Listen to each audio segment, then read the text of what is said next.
Hi guys, hello and welcome to another tutorial. In this tutorial we will learn how you can change your name in your Zoom profile.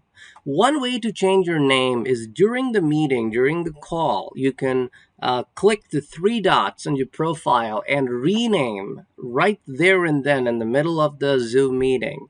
However, if you want to change it in your profile is what we're going to be looking at here. So first of all, you open your Zoom. Once the Zoom is open, you click on your profile, which is located in the top right corner, your icon. You can click on My Profile. It will take you directly to your profile. That's where you can click on Edit, and then you can change your name.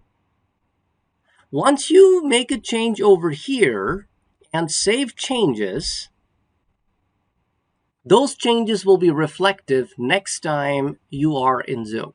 Hope you would have enjoyed this tutorial. Catch you in the next one. Thank you. Bye-bye.